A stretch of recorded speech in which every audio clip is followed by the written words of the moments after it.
Hi, this is Andy from Andy's Vauxhall Vids. In this video, which is a multi-part video, I'm going to cover the timing belt replacement and cleaning out the oil breather system.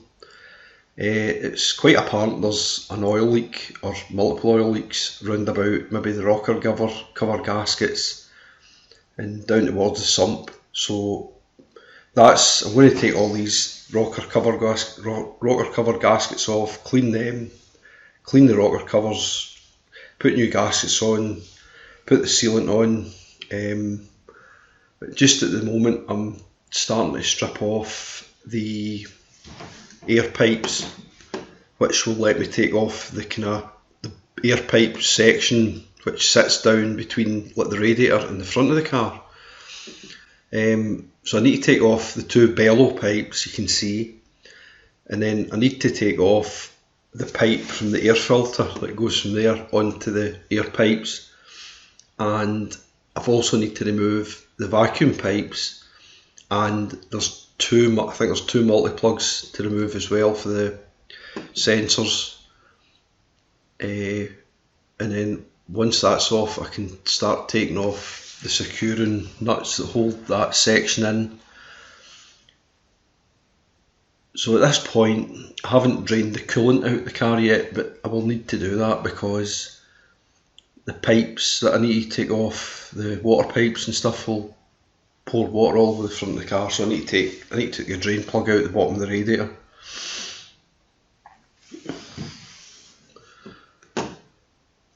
And taking these pipes off, I'm actually using a socket set. The actual Jubilee clips don't have fittings for screwdrivers anyway, but if they had a fitting I wouldn't actually be using the screwdriver, I'd be using a socket set because it's a lot easier. So the securing Jubilee clips for these pipes can be quite a wee bit fiddly, especially the bottom one, because when you loosen it off it starts pushing its way around the back of the pipe, so you need to hold the thing and undo it right off while it's loose so that you can get it to go over the lip that holds it on.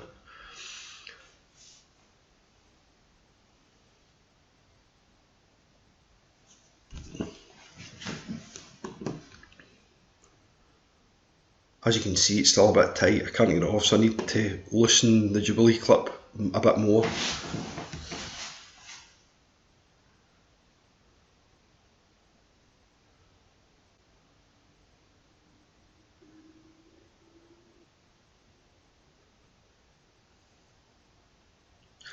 That's off now.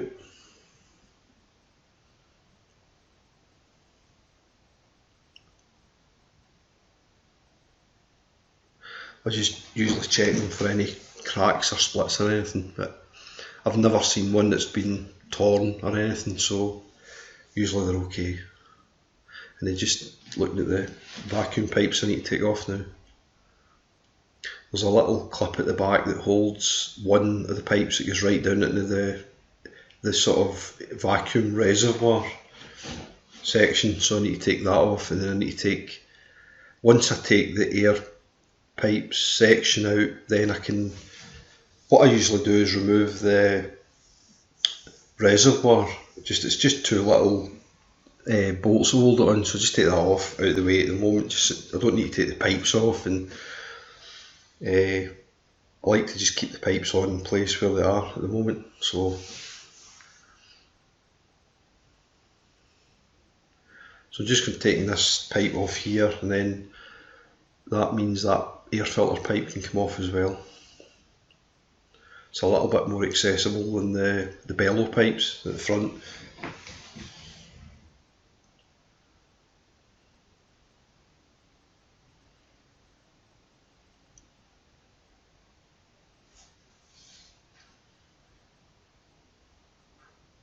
So this is as I say, this is the first part of the videos I'll be doing for this. So this one I'll cover up to getting these sort of pipes out of the way, and then I'll be taking the kind of timing belt stuff off as well. So I'll be taking the auxiliary belt off, taking the pulleys off, taking the water, draining the water out of the car first, obviously, and then eventually I'll work up to taking the plenum cover off as well.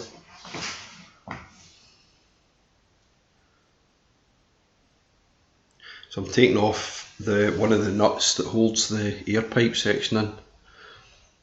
But there's actually a water hose that goes round the side of that, which gets in the way, which I need to take off.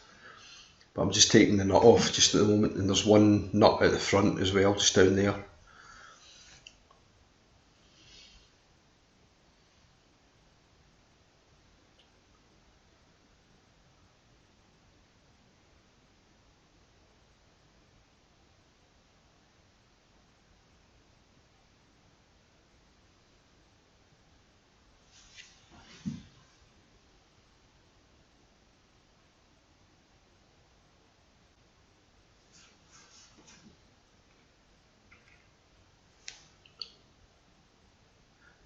I tend to use these kind of pliers for taking off electrical connections, because I find a lot of them are really hard to get my fingers in to squeeze the little bits of plastic together, and then it still seems to stick on. So I just tend to use these to just gently move them off the connector.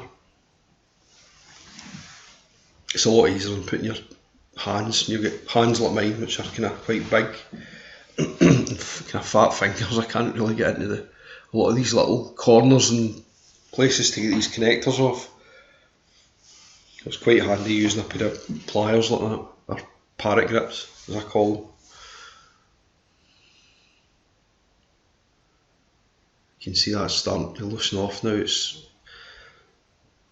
See, in order to get this off, this is the bit where there's a little water coolant pipe that runs under the plenum chamber at the front. You might just be able to see it now coming into view on the right hand side.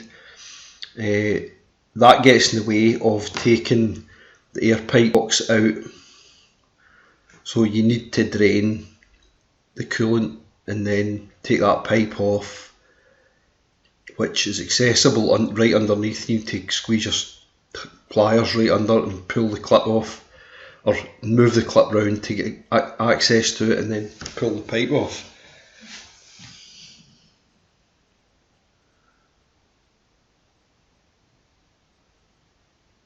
So I'm just taking one of the other connectors off.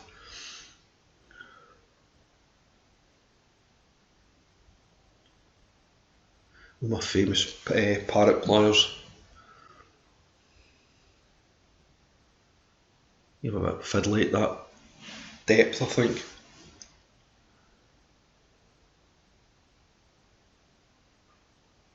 I think I had a few shots at this before I actually got it.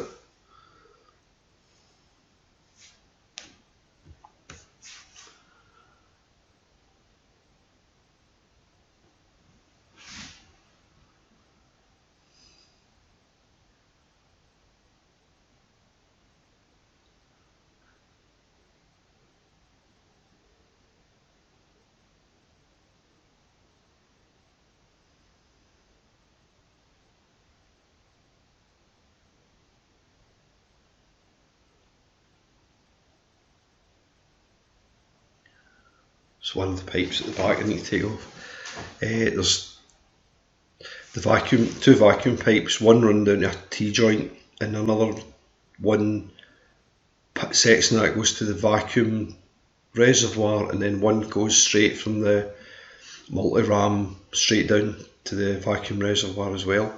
So you need to take one of the T-pieces off the connectors, which I actually broke, so we'll need to get a replacement.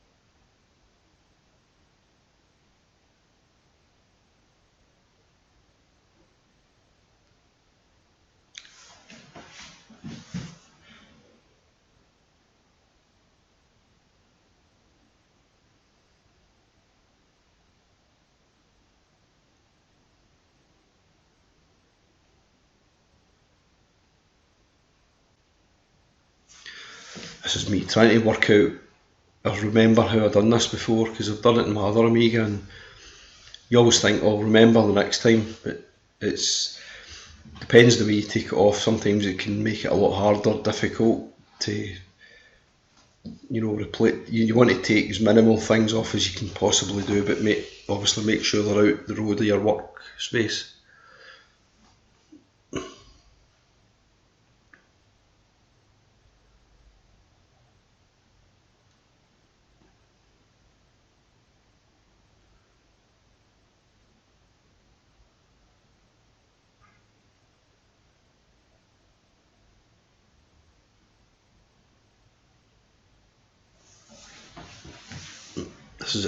This is where I broke the connector. I tried to pull it off the T-piece and it broke the actual little sensor sleeve that sticks out.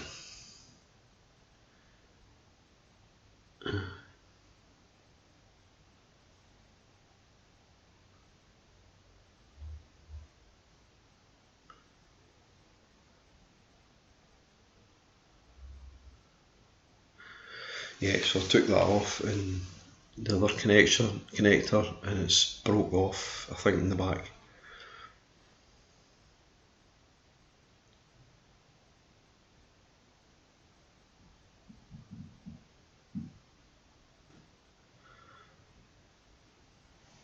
So that'll be the start video for this.